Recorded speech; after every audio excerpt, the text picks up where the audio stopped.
കീം പരീക്ഷാ ഫലത്തിൽ കേരള സിലബസ് വിദ്യാർത്ഥികൾ നൽകിയ ഹർജി സുപ്രീം കോടതി നാളെ പരിഗണിക്കും. ജസ്റ്റിസ് PS നരസിംഹയുടെ ബെഞ്ചിലാണ് ഈ കേസുകൾ വരുന്നത്. CBSE വിദ്യാർത്ഥി നൽകിയ തടസ്സ ഹർജിയും നാളെ തന്നെ പരിഗണിക്കും. അച്യുതൻ ചേരുന്നു ഡൽഹിയിൽ നിന്ന്. അച്യുതൻ. SK ഇന്നലെയാണ് വിദ്യാർത്ഥികൾ ഡൽഹിയിലെത്തി. കേരള സിലബസ് വിദ്യാർത്ഥികൾ ഡൽഹിയിലെത്തിയതും ഈ ഹർജി ഫയൽ ചെയ്യാനുള്ള നടപടികൾ ആരംഭിച്ചതും അത് ഫയൽ ചെയ്യുകയും ചെയ്തു. അങ്ങനെ നാളെ മെൻഷൻ ചെയ്യുമെന്നായിരുന്നു ഉണ്ടായിരുന്നതെങ്കിൽ ഇപ്പോൾ നാളെ ഹർജികൾ പരിഗണിക്കാനായി ഒരുങ്ങുകയാണ്.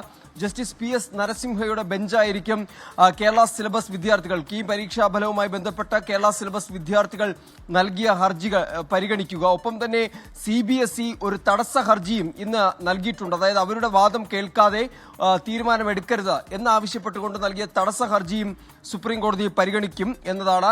ഈ മാസം 1-ന് പ്രസിദ്ധീകരിച്ച കീം റാങ്ക് ലിസ്റ്റ് അത് റദ്ദാക്കുന്ന ഒരു തീരുമാനമായിരുന്നു ഹൈക്കോടതിയുടെ ഭാഗത്തു നിന്നുണ്ടായത്. ഇതോടുകൂടി പുതുക്കിയ റാങ്ക് ലിസ്റ്റ് പുറത്തു വന്നെങ്കിലും നിരവധി കേരള സിലബസ് വിദ്യാർത്ഥികൾ റാങ്ക് പട്ടികയിൽ പിന്തള്ളപ്പെടുന്ന ഒരു സാഹചര്യമുണ്ടായി. ഇതോടെയാണ് പരമോന്നത കോടതിയെ സമീപിച്ചുകൊണ്ട് ഒരു നിയമ പോരാട്ടം നടത്താനായി വിദ്യാർത്ഥികൾ തീരുമാനിച്ചിരിക്കുന്നത്. മൗലികാവകാശത്തിന്റെ ലംഘനം എന്നാണ് ഈ ഹർജിയിൽ പറയുന്നത്. അല്ലെങ്കിൽ നീതീകരിക്കുന്ന അല്ലെങ്കിൽ അത്തരത്തിലുള്ള ഒരു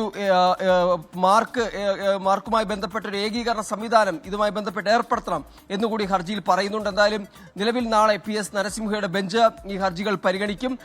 ഇതുമായി ബന്ധപ്പെട്ടുള്ള വാദങ്ങൾ കേൾക്കും. SKN. അച്യുതനാണ് വിവരങ്ങൾ നൽകിയത്. എന്തായാലും കേരള സിലബസിൽ പരീക്ഷ എഴുതിയ കുട്ടികളുടെ ഒരുപാട് റാങ്ക് പിറകിൽ പോയി എന്ന അഭിപ്രായമുണ്ട്. അതേസമയം തങ്ങൾ കിട്ടിയ റാങ്കിൽ നഷ്ടപ്പെടാതിരിക്കാനാണ് CBSE സിലബസിൽ എഴുതിയ കുട്ടികളും സുപ്രീം കോടതിയിൽ എത്തിയിരിക്കുന്നത്.